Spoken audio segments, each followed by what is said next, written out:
Good evening, everyone, and welcome back to our lecture series during Astronomy Week. It is the third day, and today we are fortunate to have Professor Avinash Deshpande here to deliver a lecture on pulsars. Professor Avinash Deshpande is an astrophysicist and a professor of physics at Raman Research Institute. He is known for his research on astrophysics. He has contributed towards the studies of pulsar magnetospheric emission regions and the elucidation of unphysically ultra-dense neutral hydrogen irregularities in the interstellar space. He is credited with the development of a receiver for high-time resolution studies of pulsars at low radio frequencies. He has been awarded by the Shanti Swaroop Bhatnagar Prize for Science and Technology, one of the highest Indian science awards, for his contributions to physical sciences in 2002. We all welcome you here today, sir. Thank you for the kind invitation and the introduction. It's a pleasure to talk about and share the excitement about these fascinating objects called pulsars. I realized that there was a talk this morning in your festival about neutron stars and black holes, I presume. And so that has made my job easy. I will assume that you have heard that talk, and there will be some references to neutron stars for which the background is already there with you. These are not the pulsars that I'm going to talk about today, which are familiar objects around us, which you might have seen or even used at times. Although I put together this slide for when I was talking to school children, I realized the relevance of it is actually deeper because pulsars that we're going to talk about today actually represent all-in-one gadget. They involve rotation, dynamo action, energy storage and conversion, space motion, acceleration, braking, sparking, revolving, emission, radiation, and of course, timekeeping. We have been spying on these objects for the last 50 years, and the primary axis along which we have information from them is the time axis. And we have been able to decipher lots of things about them, but a lot remains ununderstood even today after 50 years. Of course, the story started when Jocelyn Bell then, in 1967, when she was a graduate student at Cambridge Radio Telescope. She was trying to use this telescope to study twinkling of stars. By stars, I mean distant objects here, which looked like to decipher the angular sizes of various distant objects by studying twinkling in the radio. And of course, this twinkling was not produced by atmosphere like in optical. This was going to be produced by the interplanetary medium, the medium between within our solar system. And what she noticed was blips of light repeating at regular intervals, which are shown here. Intensity actually increases downward here. The particular chart has been shown to make sure that the writing is seen in the correct orientation. So you had increased intensity present to us, actually these objects, discovering these objects against all the odds, because this required very, very careful observation and follow up before establishing that these are indeed astronomical objects. In this discovery, there is an important message which is tied up with this aspect of what parameter space one was beginning to explore in the process of studying the interplanetary scintillation. Traditionally, radio astronomers were used to taking long exposure measurements. That means they would keep integration times long enough to improve their sensitivity of of or ability to detect weak signals. But here, the variations were going to be fast enough at sub-second level. And for the first, the response time of the receivers, radio receivers, was turned down to make it respond to faster variations. And it was richly rewarded with this discovery, where the signals which existed all along were not visible with the kind of receiver settings one had earlier. And so as one opens unexplored parameter space, there are surprises waiting. And this is one classic example of it. Of course, the initial excitement was to see if these were man-made or they were from some spacecraft, or signals sent to us by some extraterrestrial civilization. This had its own charm in terms of speculations. And as more and more of these objects got discovered, it became clear that one is looking at a new class of astronomical objects, which are, as we believe now, highly magnetized, fast-rotating neutron stars. About these objects you heard in the morning talk.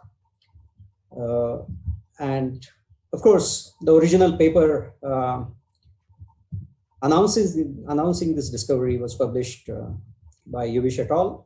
In 1968. This was after 6 months of secrecy, where people were trying to figure out what these signals are. And I will not go into the controversy, but Jocelyn's supervisor, Yuvish, was subsequently given the Nobel Prize for this discovery. What is remarkable about this discovery is how one arrived at, among all possible objects that could be the candidate sources for this, how one zeroed on to neutron stars as potential sources of this emission. It followed very simple arguments. Each one of them gave clarifying clues. Of course, early on itself, Jocelyn Bell ensured to clarify this aspect, whether these signals were following sidereal clock or solar clock. And because we know that the solar time and sidereal time differ from each other by 4 minutes a day, and basically a day in a year. So once it was established, one could call it a parallax measurement in a way that one knew that these objects have to be much, much farther than the solar system. One also looked at the duration of this emission, which appeared in narrow pulses of few tens of millisecond width.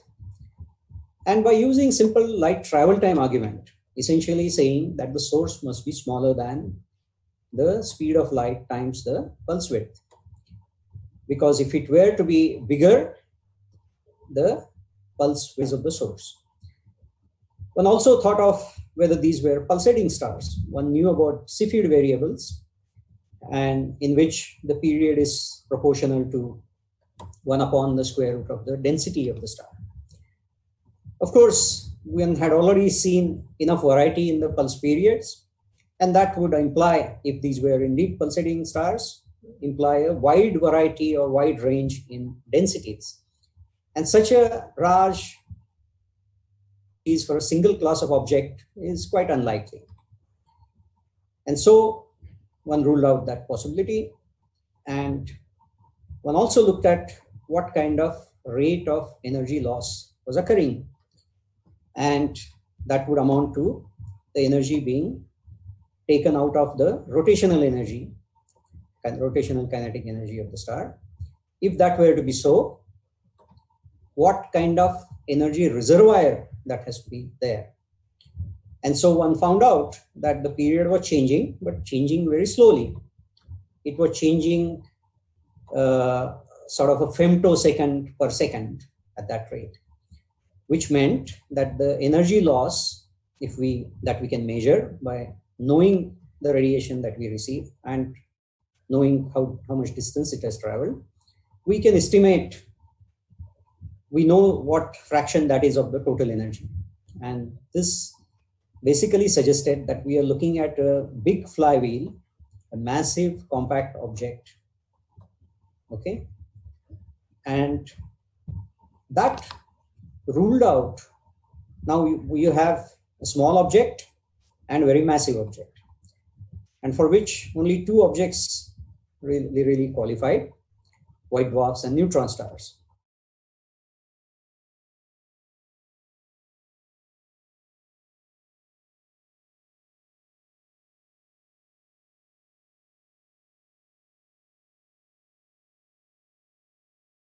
We are looking at an astrophysical origin. Among the two possibilities of objects, namely white dwarfs and neutron stars, white dwarfs lost out quickly after the discovery of the Crab pulsar, a pulsar in the Crab nebula, which was rotating about 30 times a second. And given that rotation speed, we can easily see that white dwarfs will be centrifugally unstable. They will blow themselves apart centrifugally if they try to rotate that fast. And so it was clear by Barden birth of a neutron star. And of course, we know that they were discovered accidentally later by Bell and Yevich as radio pulsars. In this talk, I will be focusing on rotation-powered pulsars. That means the energy source is the rotational kinetic energy. Of course, their cousins are there, which are powered by different processes, magnetars, which are processed by the magnetic field energies or magnetic energies, and X-ray binaries, which are powered by accretion.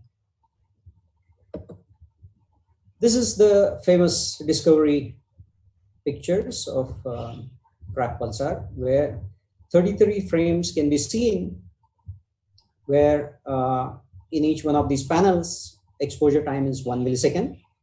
And you will see there is one object here which appears in some frames, stays there for a while and disappears and reappears again and disappears.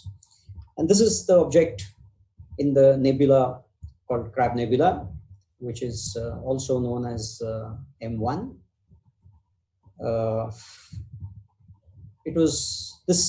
These are optical pictures, but similar behavior is seen in radio as well in terms of appearance of a pulse twice during a rotation cycle.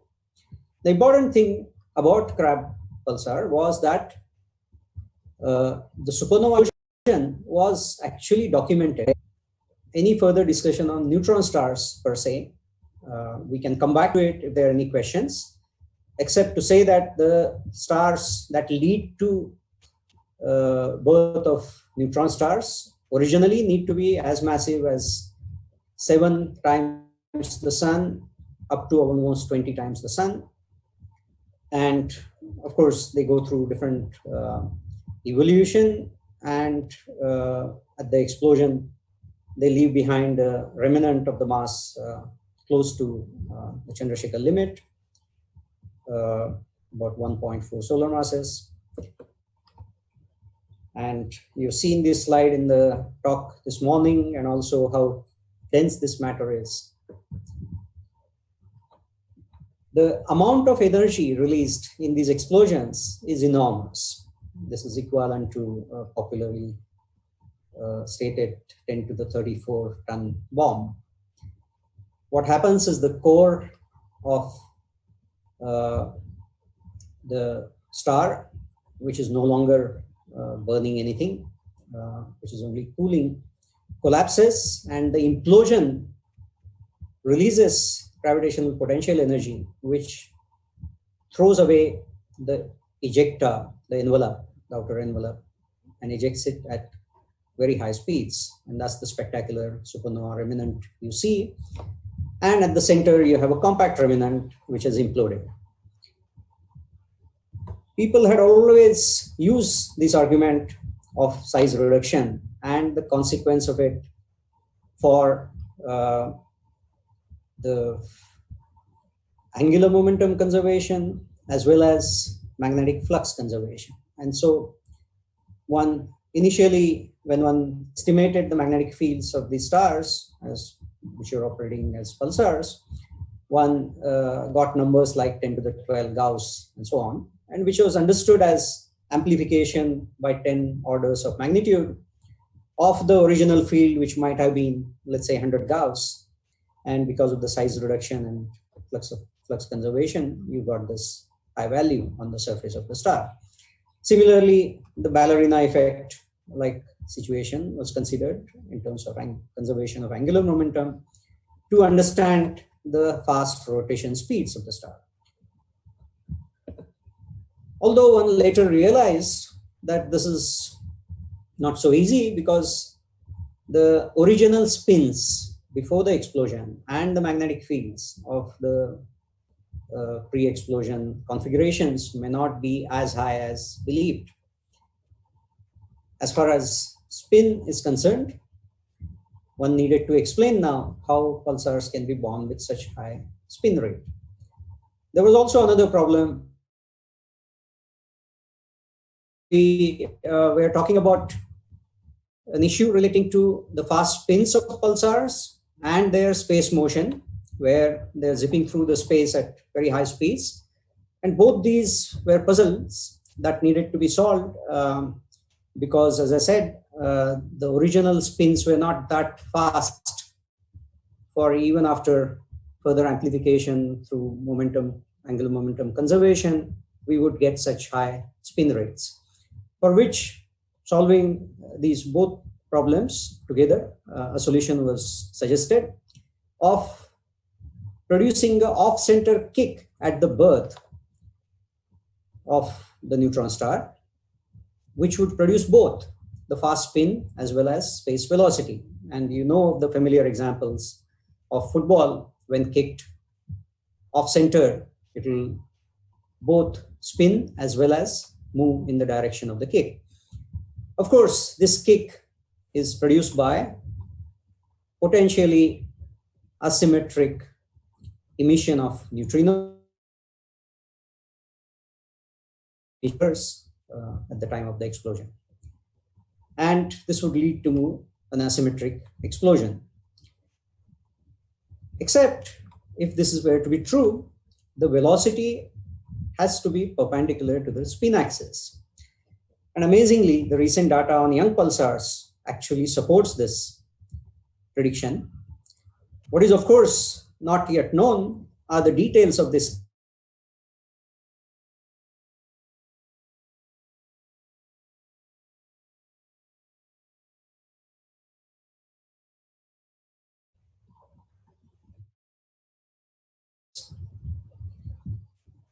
I think this is the second time.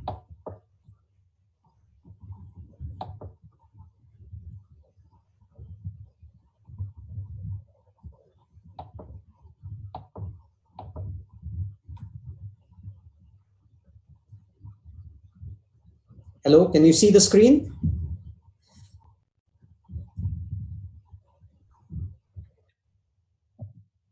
All right. All right, to continue again. So both these issues were resolved with a simple model of an off-centered kick. Of course, as these pulsars or neutron stars zip through the space, as I mentioned, at very high speeds, sometimes at 1,000 kilometers per second, they produce a wake in the medium because they're moving at speeds which are much higher than the sound speed in that particular medium. And they produce spectacular nebulae around them, which are called, you can see a bow shock very clearly at the tip of this nebulae, and so on and so forth. So this is one example of the so-called guitar nebula produced by this kind of motion. Although we knew soon after pulsar discovery that these are neutron stars, what exact mechanism by which they're producing it, whether it's rotation or something else, was not immediately clear. And it was soon after the discovery that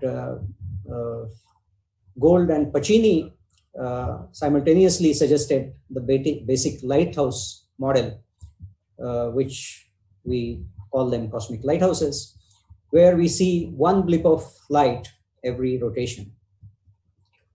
But what is the mechanism that produces this radio radiation? That became clear, and its association with something to do with the magnetic field and magnetic axis became clear through the classic observation of the Radhakrishnan and Cook famous study of the Vela pulsar polarization, where they noticed high degree of linear polarization reaching almost 100%, which said that this must be some coherent process. And the fact that there is no depolarization, it clarified things about the energies of the particles which might be radiating, and that we are seeing signature of sweeping, taking a cut through the magnetic cone became very clear. So this is famously known as magnetic pole model, where the magnetic field will be seen as a set of spokes on a wheel when seen down the magnetic cone. And as the pulsar rotates, the observer might sample a chord across this structure, and you will see the orientation of the spokes changes systematically as along the location across the. So these observations showed that the plane of oscillation of the electric field in the electromagnetic radiation that was emitted by these pulsars rotated systematically during the pulse, during the time when we were sampling the cone in a systematic fashion. And this is the famous S-shaped curve, which is well known. And this gives information about how the rotation axis is oriented with respect to the observer as well as the magnetic axis. So it became clear that we are seeing very high brightness from coherent radiation, which is highly beamed, and a set of charged particles or bunches of charged particles moving, streaming along the magnetic field, constrained to move along the magnetic field, radiate away any momentum which is deviant from the direction of the magnetic field, so-called transverse momentum. And that's the radiation that we see. So charges are forced to move along constrained to move along the curved field lines, and they stream out along the flaring field lines. We now believe, of course, that pulsars are fast rotating, highly magnetized neutron stars with a well-defined rotation axis and an arbitrarily inclined magnetic axis, which defines the direction of the radio beam, giving us the radiation that we see. And there is emission coming along this at these two beams. If we happen to be in the path of it, we will see a blip of light. These are the general range of parameters one has come across as far as the neutron stars and the radio pulsars are concerned. The magnetic fields can be as low as 10 to the 8 Gauss to as high as 10 to the 13 Gauss for the normal pulsars, and for magnetars, they could be of the order of 10 to the 15 Gauss. Periods range from 1.5 millisecond to about 20 seconds. This is something that is not appreciated, but I often make it a point to mention it. Pulsars are some of the lowest frequency emitters of electromagnetic radiation. And what they radiate is the electromagnetic dipole radiation, which results from rotation of a dipole at the rate of their spin rate. And so we know that the frequencies are going to be in this typical range of a kilohertz to uh, about fraction of a hertz. This radiation, although has enormous energy, almost the energy that it loses per unit time, that energy cannot travel very far because of the medium around it. And so what happens is this radiation exerts a pressure around on the surrounding medium and pushes the medium. And of course, some equilibrium is reached where you will find that the pulsar has pushed away matter around it using the radiation that is not allowed to pass further. And it creates a cavity for itself and sits inside the cavity. And we will see the implications of it later on.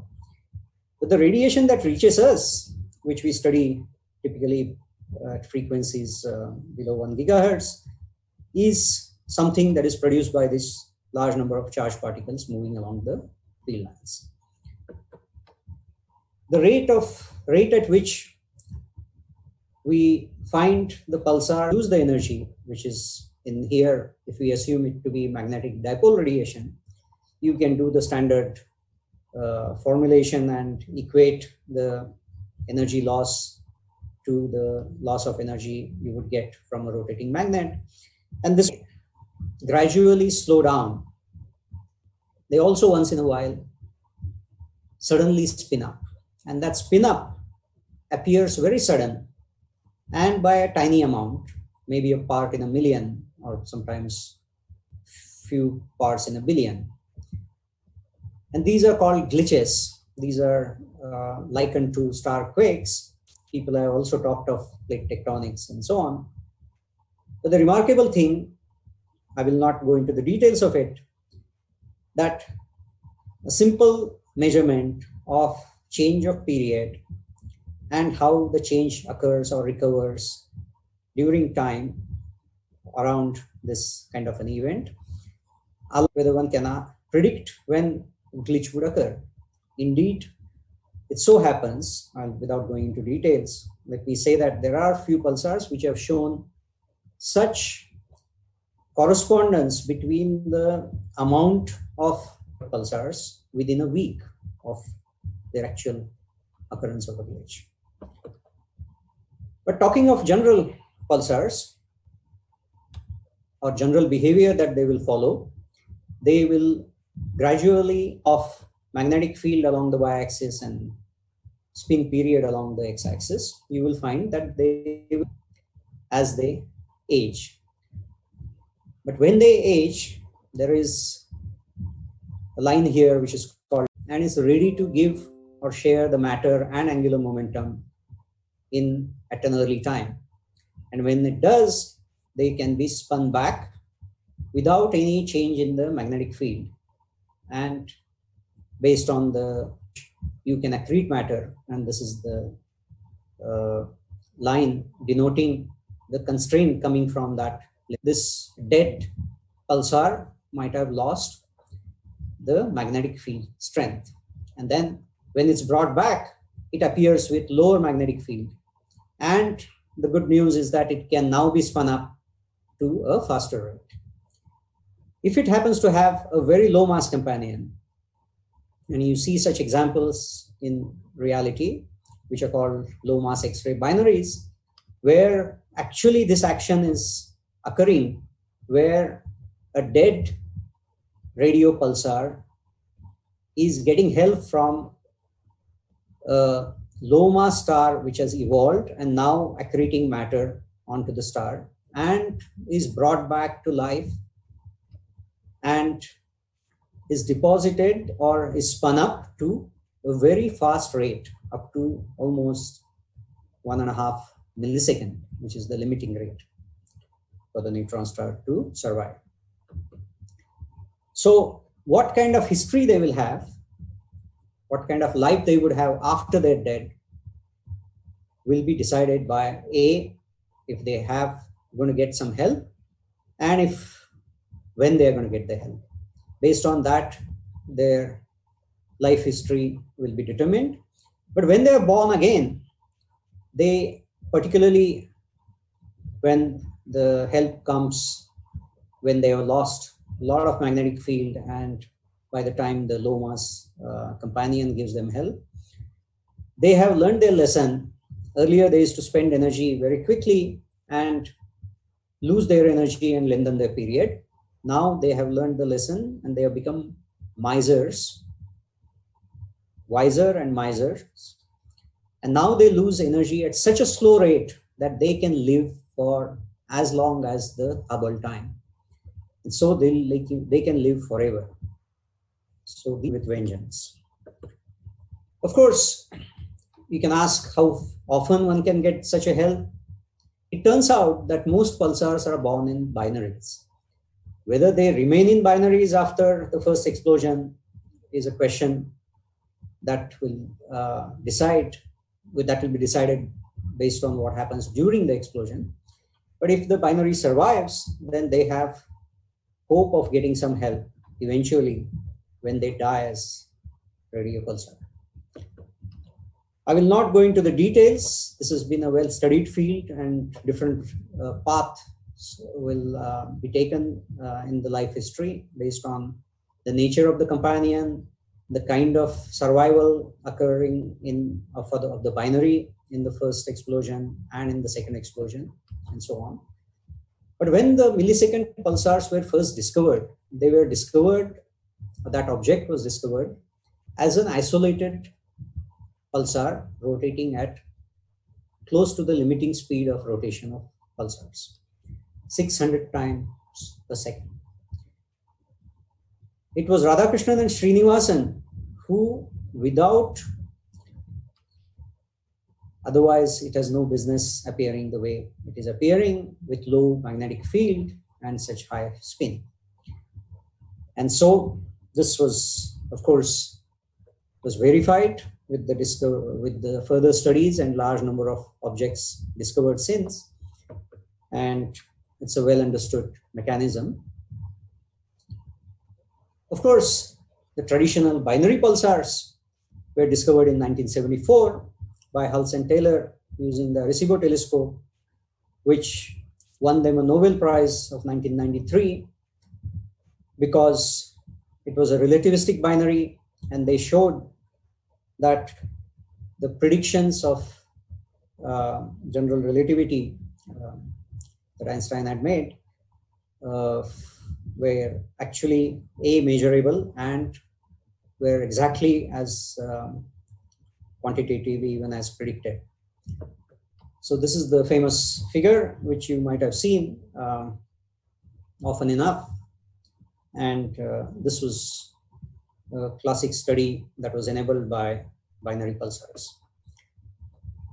There is a new observatory now. After all, the binary pulsar of Hulse-Taylor provided a observatory or provided a laboratory that allowed us to study the effects of the gravity and the implications in the framework of GR. You could see only one of the objects as a pulsar. The other object, although being a neutron star, was not seen as a pulsar. Now you have a new laboratory made of two pulsars going around each other. And this has opened up possibility of conducting many more and more detailed GR tests. And this is a very active field of research. The millisecond pulsars, having learned not to lose energy very fast, slow down naturally very slowly at the rate of typically 10 to the minus 18 seconds per second. And so these naturally provide very stable clocks. They compare very well, or sometimes are better than the terrestrial atomic clocks. And people are hoping to use these, a set of objects which are stable clocks located in different regions of the sky, regions of our galaxy, and whether studying their timing very accurately would provide a way of detecting gravitational waves. And this is another active area of research that you will come across. Many of you will be participating in this in years to come.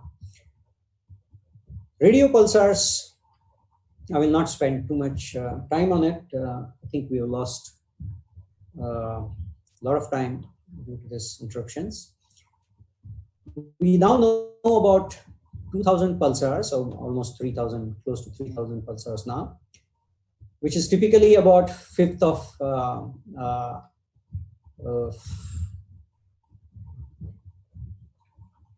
the total number of pulsars are probably 20,000 pulsars that we will be able to see. We have seen about 1/10 of it. And pulsars have their own signature of radiation. The blip of light that we get, if you zoom into, we will see lots of details. And those details are very intriguing, even in the average sense. And they repeat this signature time after time, decade after decade.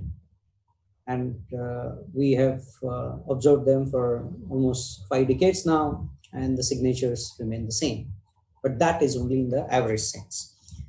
If you look at them individually, they differ so much that sometimes one wonders how come the average profile is the one like, for example, what is shown at the top, and individual pulses look nothing like the average pulse, nor like each other either. And this behavior can be systematic at times. Let me skip over this and say that, okay, I think I've skipped too abruptly. Let me go back. And these signatures that you have of average pulse are seen, they might look different, dramatically different at different energies.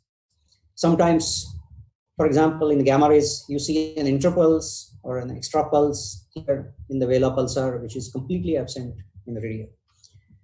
So to study them, one has to study them at large number of energy ranges to completely understand these objects. We also see them in the radio at different frequencies, and we see the signatures systematically changing as a function of frequency. Here you can see the two components, the separation between them systematically changing, the pulse intensity, sub-pulse intensity also changing systematically.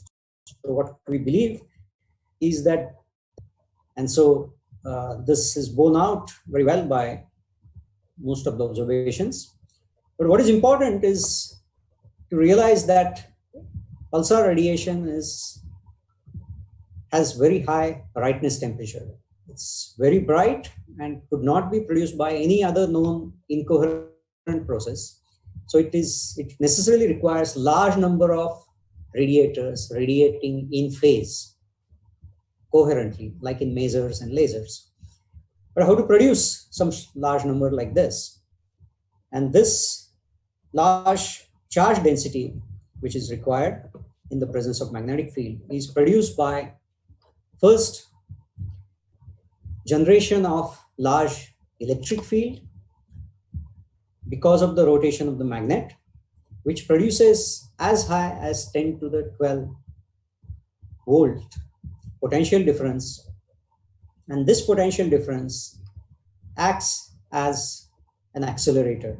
You throw in any charge here, you will find charges will get accelerated to tera electron volt energies. And these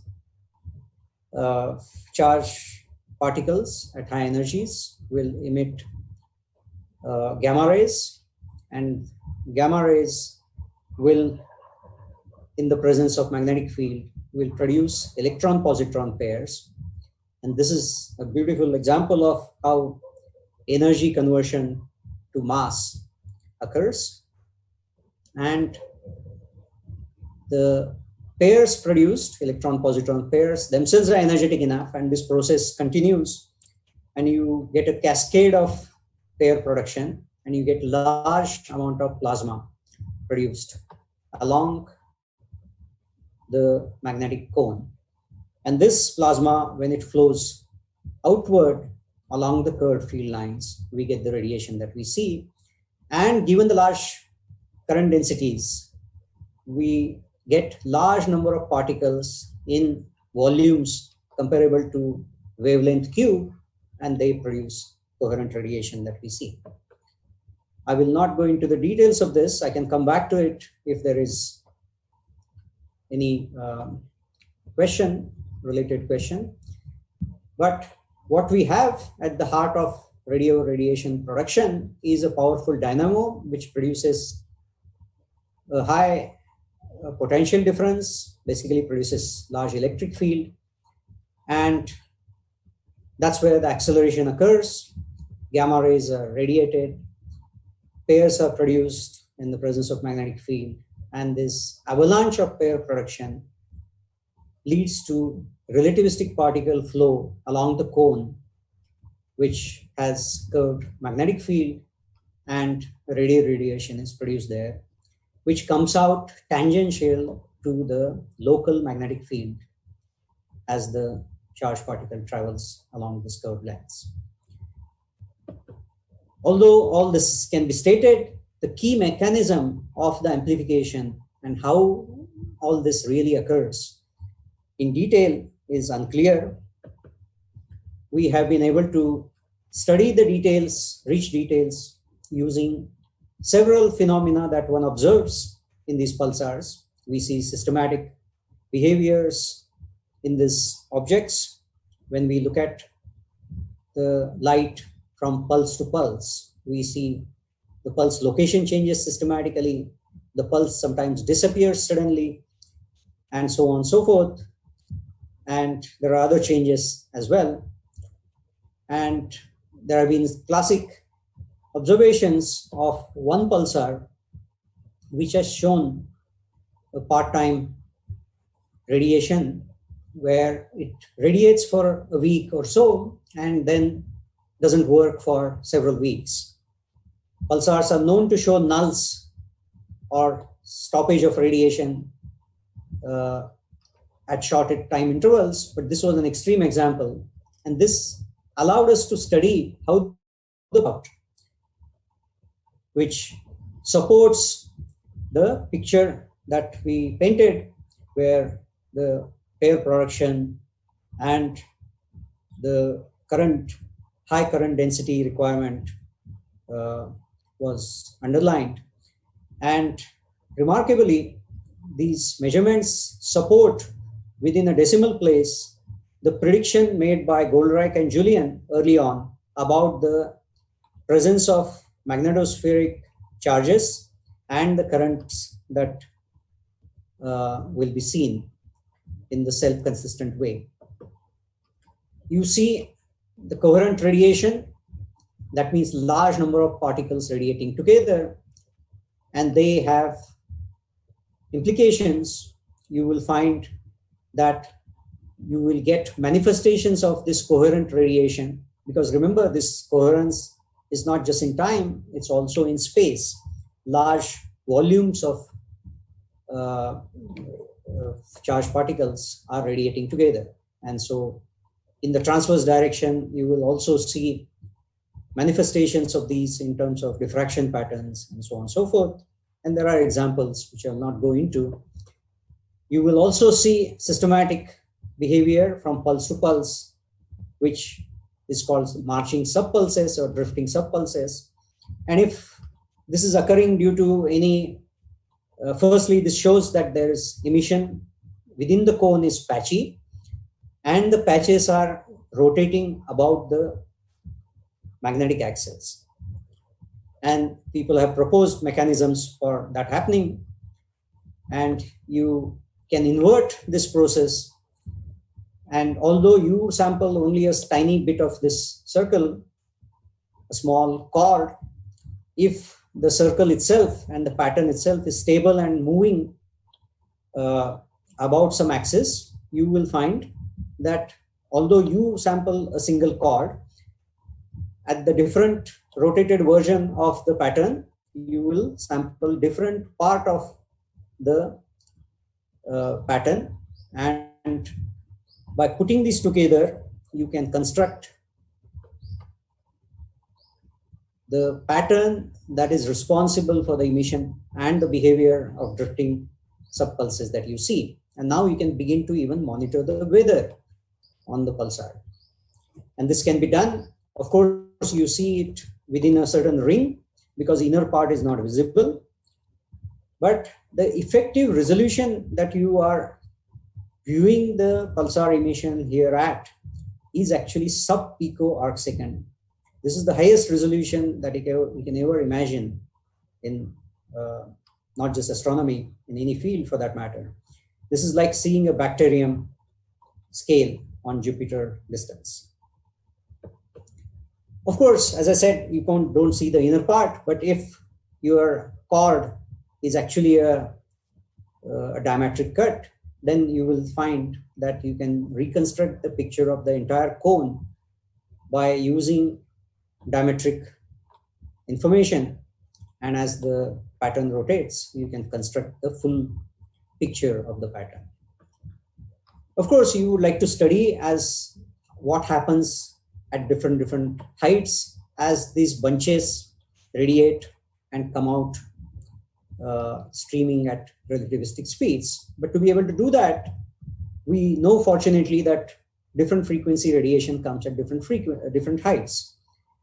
So to study this entire volume of the emission cone, we can take resort to studying them at different frequencies.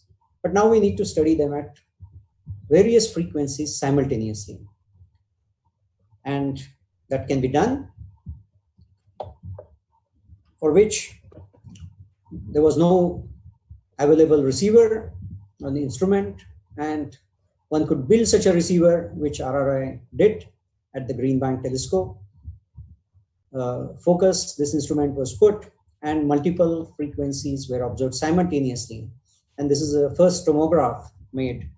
And this shows whether things happening at different frequencies, namely at different heights, because the correlation between the frequencies and heights exists. We can now study them, how these bunches.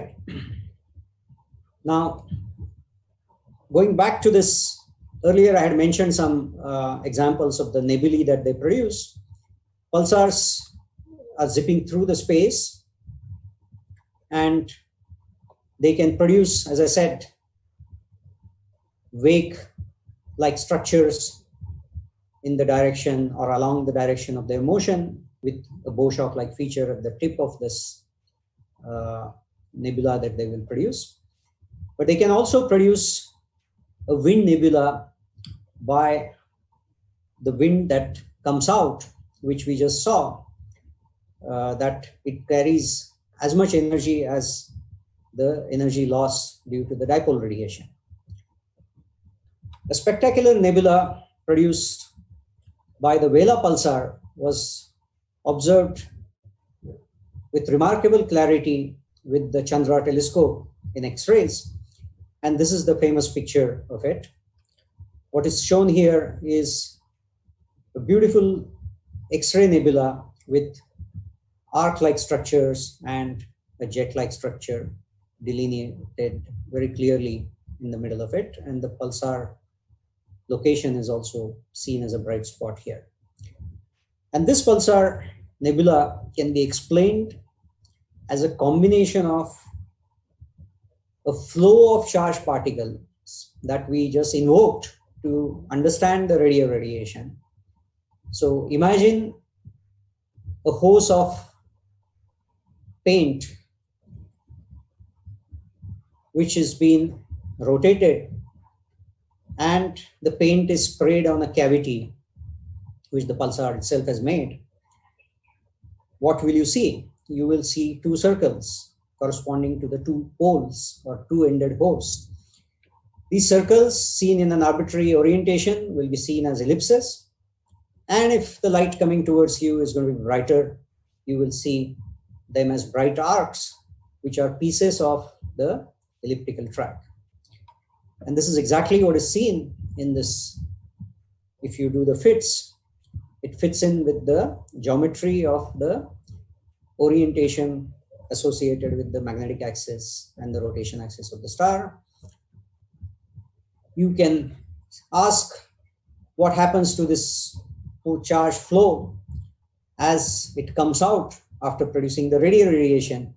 When the rotation is no longer sustainable with the star, you will find it will produce a toroidal pattern of flow of charged particles as they move towards the cavity wall. And as they do so, they will find that what was a dipolar field earlier has been turned into a toroidal field about the the rotation axis of the star. And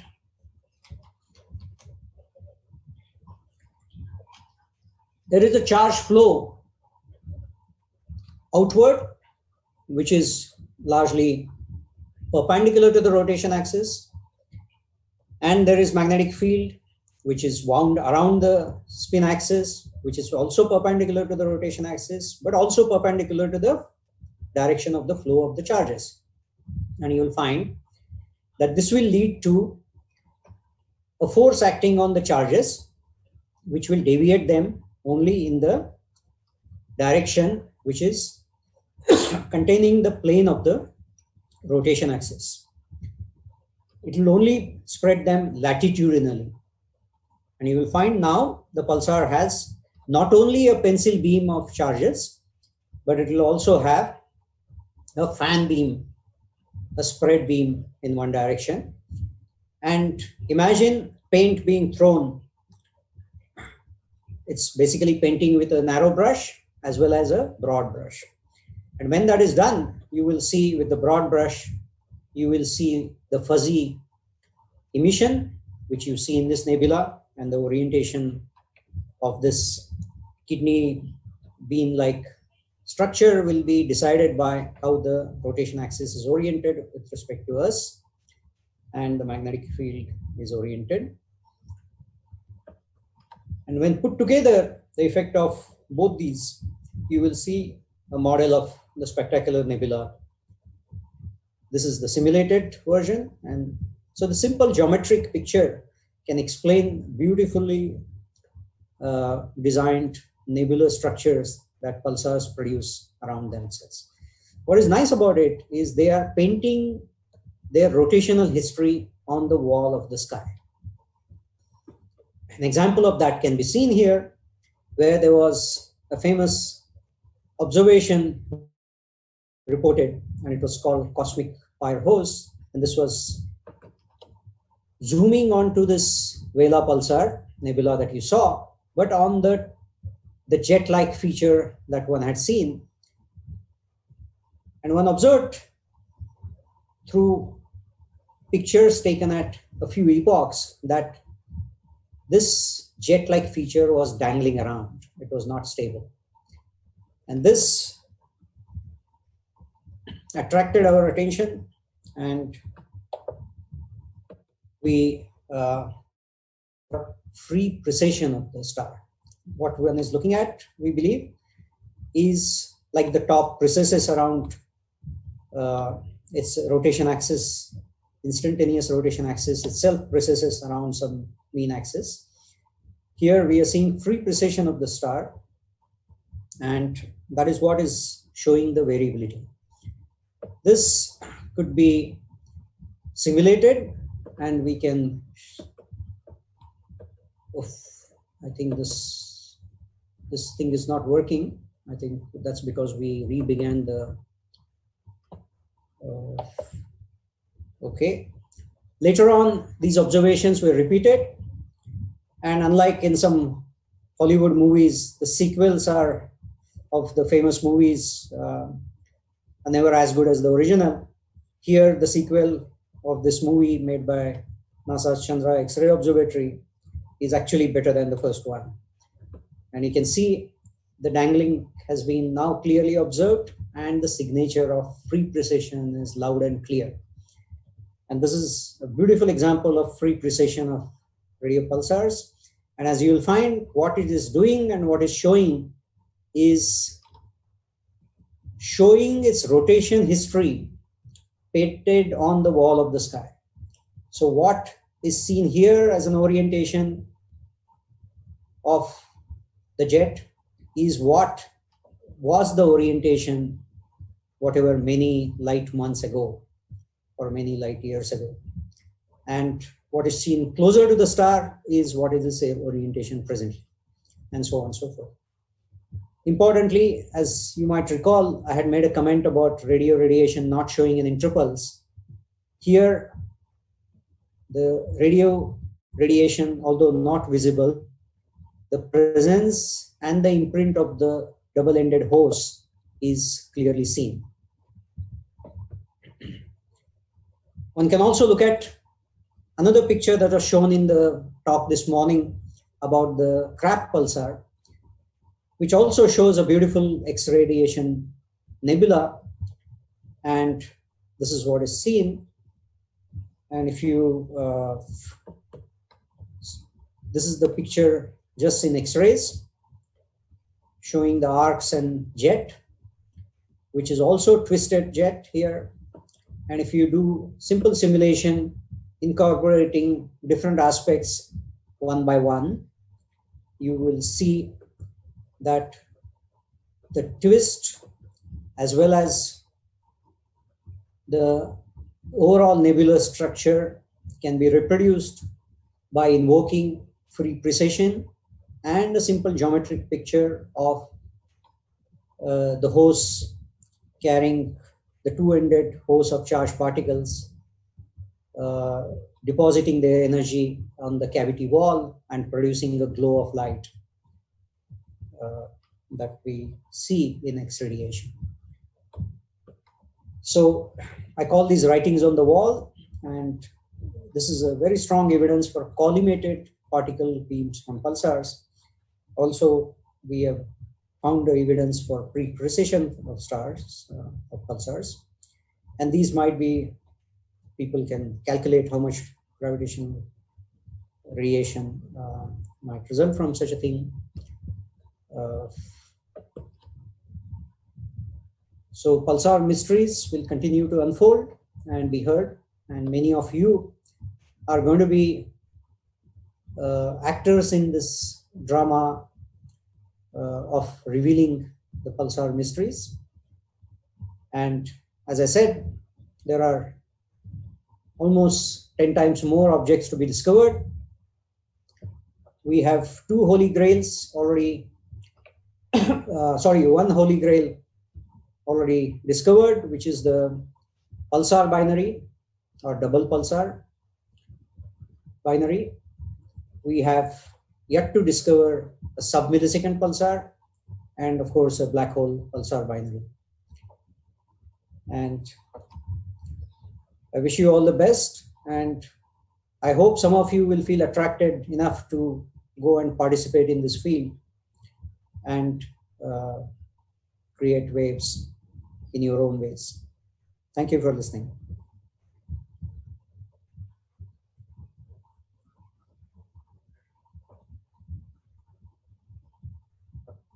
Thank you. I'll be happy to answer any questions you might have if you're still connected.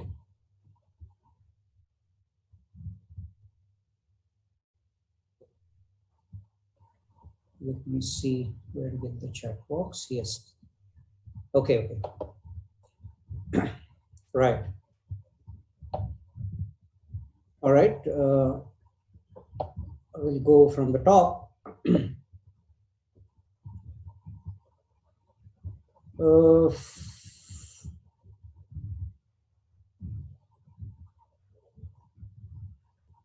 Okay. I think the first question, if I get it right, is how does a neutron star die? From Rashmi. And I think a probably related question is, do pulsars die other than dying through collision with black holes? And why do white dwarfs then convert into black dwarfs? Okay, let me go first to the neutron stars themselves. Yeah, the neutron stars will live forever unless being disturbed by anyone. But if they happen to be in binary, and if they happen to be in binary where their the end history is, if they happen to have a star which is still evolving, lots of things will happen like the way we described. But if the second star also happens to be a compact star, degenerate star, then the only way they are interacting is not through any tidal interaction, but largely through gravitational interaction. And as they spin, as they orbit around each other, they will lose energy and through gravitational radiation, and then they will eventually, the system will coalesce to form a new object, right? And give out huge amount of energy in form of gravitational waves as it spirals down. Now, that's how they can die. Unless they are somebody to interact with, they will not evolve into anything. They might accrete matter from just surrounding, but that will be at a very slow rate, and that they're not going to do anything in interesting times. Okay. Coming to the next question, did I answer that question?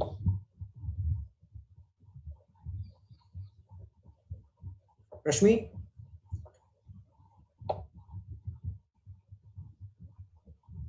Okay. Now, second question is, I think, do pulsars die other than dying due to collision with black holes? See, for things to collide with somebody, they have to be together in by some initial arrangement. Their sizes are so small and there is so much space that they are unlikely to run into each other by just chance. So if they have already somebody with them by the intrinsic nature of the system from the way it was born, then interesting things can happen. So they're unlikely to. So the pulsars as radio pulsars, of course, they will die because their radio radiation stops and we don't see them any longer as radio pulsars. They might radiate as they do even in the graveyard. They can radiate X-rays and the pulsation is seen during the action where they are accreting matter from their companion star. So they are X-ray pulsars, and X-ray pulsars will last for certain phase during the accretion. And once the accretion is over, that if they have been brought back to life as radio pulsars, they might act as radio pulsars. They might produce X-rays due to other reasons relating to the magnetic field and their rotation as rotation powered pulsars, quite independent. Okay, coming to the next question, why do white dwarfs then convert into black dwarfs? Dwarfs are. If you can educate me, I will try to answer that question. Okay, the next question is, a few days back, origin of fast radio burst was detected, assumed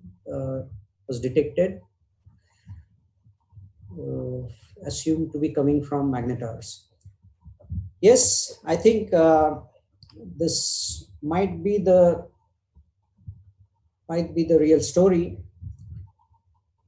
Magnetars could be the sources of fast radio burst, which is always suspected. They are, even if it's not entirely true, they are certainly very strong candidates for it. And do we have any concrete answers behind the science of emission? Well, we have some answers, but more questions. We still do not know how the plasma processes conspire to produce such huge amplification. And the important thing about the amplification is, you might say, okay, we know if, large amplification is produced, you should be grateful for the maser or the coherent action. Yes, but this is a very large gain, which depends on, very crucially, on the number of charges radiating. How come pulsars keep their intensities so steady, even within the range that they might vary? The overall range is pretty steady. And so that stability, given the nonlinearity as implicit in the amplification process, is still a puzzle. There are some pulsars which give out very steady intensities. I showed you some examples of where the intensity varies very crazily from pulse to pulse. But there are very steady emitters where every pulse looks like every other pulse. And in them, one wonders what regulates this amplification factor. And so those are unsolved questions. But yes, we generally understand their overall mechanism. We have an overall picture that provides us a mechanism to ask further questions. Okay, the next question is, how do neutrons in pulsar cause magnetic field, as we know that neutrons do not have a charge? Yeah, so when we call them neutron stars, they are not made of neutrons all the way to 100%. Okay, there are ions and electrons and protons inside, enough to circulate and sustain the penetrated magnetic field. Okay, so they of course need to be large in number, but in fraction of the number of particles, they are tiny. So when we say a neutron star, we say predominantly made of neutrons. Okay, I don't know whether that answers the question correctly or completely. Okay, going to the next question. Can you please explain what a tomograph means in detail? Okay, so tomograph is essentially here, the context in which it is used is, we have a volume, we have a 3D object, and we are trying to study it in 3D by studying or compiling cuts of two-dimensional cuts or two-dimensional surfaces are studied, and doing that at every systematic step. Okay, why white dwarf is unstable? Okay, white dwarfs are not unstable. It's one of the stable configurations that a star, the compact star, can attain, where the degeneracy pressure of the electrons is adequate to hold the gravitational push inward. And so it's actually a stable configuration. But if the mass becomes larger than the Chandrasekhar limit, then you will find the gravity is stronger, and then the degeneracy pressure of electron is not enough to hold the inward collapse. You have to appeal to something else. And what is that? As in the neutron stars, you will find the neutron degeneracy pressure is adequate to hold further collapse, and that's how the next stable configuration is achieved in form of neutron stars. Okay, going to the next question. While detecting new pulsars in radio, do we come across any noise and on which parameters we separate pulsars, RFI, and noise. Yeah.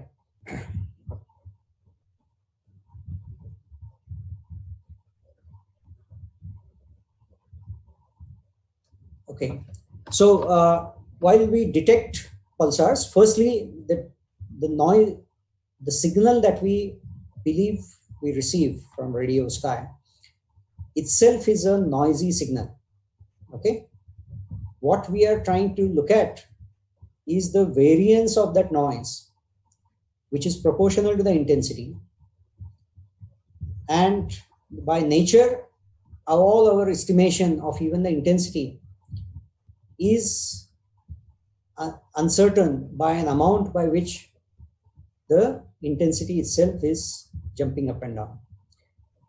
So by nature, the radiation that we receive from the sky is completely noisy.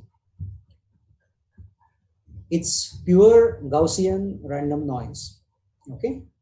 And what we are trying to learn about is what intensity it represents, which is given by the variance of this noise.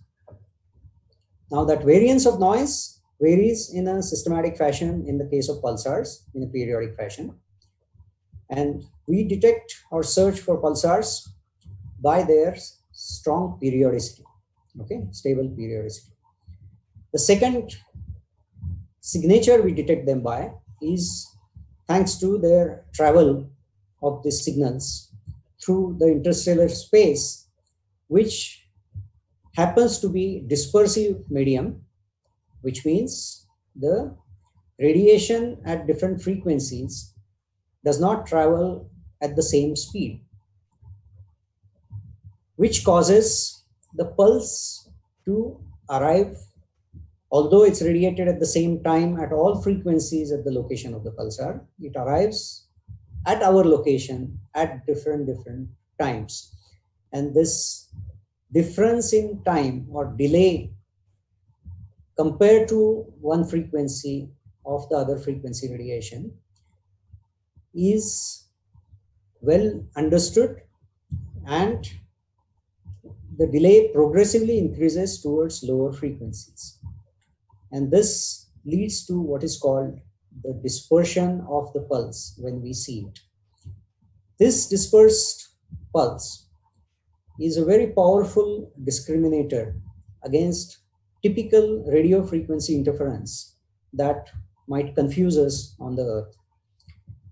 And so most of the man-made signals would look very different from the dispersed periodic signature of pulsars. So, and on which parameters we separate pulsars. Yeah. So I think those are the two things. So even if we had, many times we might have a peculiar situation where in our field of view, there might be more than one pulsar. How do we separate one from the other? They can beautifully be separated by this, the periods. The periodicities will be different, which means their spin frequencies are different, and their dispersion characteristics will be different. Dispersion, amount of dispersion will depend on the number of electrons encountered during the passage through the interstellar medium and through the ionosphere and all that. And that might differ in different directions. Also, it will naturally depend on the distance of the pulsar. And so even if we have many pulsars in one location that you cannot differentiate using our telescopes, that means we do not have resolution to separate them out, we will be able to separate them out based on their periodicities and dispersion characteristics. In fact, let me take you to, are there any further questions?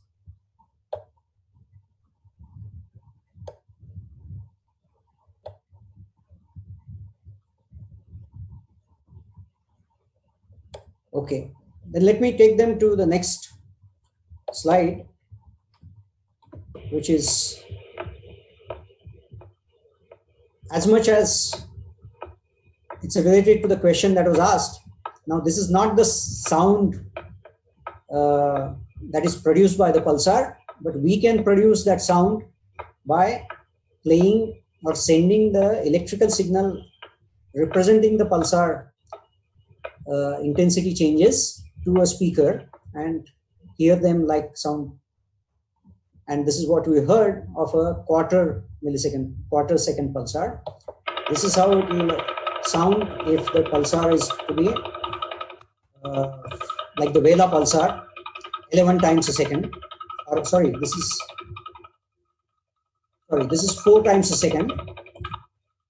This is 11 times a second.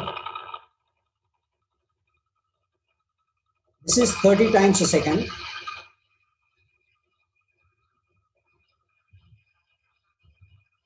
And this is what I'm going to play now is 600 times a second.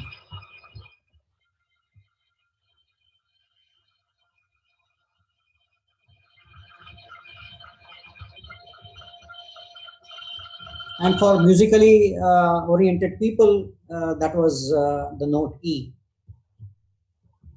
And when a large number of pulsars are there, and if twinkling is producing changes in their intensity on top of what their original tone itself is, this is how they would sound. And I will leave you with this final audio, which is of 30 pulsars in a globular cluster. Some of them are fading, and some of them are coming loud at different times. This is how the orchestra will sound.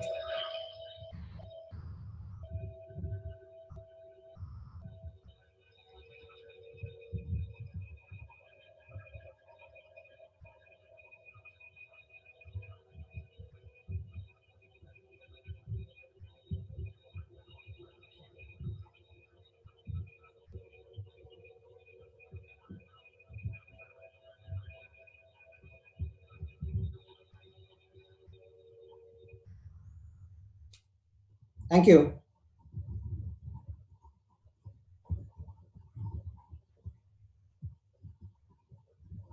Thank you, sir. Thank you so much for that lecture. That was truly wonderful. And the members of Astro Club and all our viewers, we really thank you for taking out your time to deliver this lecture for us. And to all our viewers, please stay tuned because, again, we do have more lectures for you in store in this Astronomy Week. And please stay safe and keep watching. Thank you.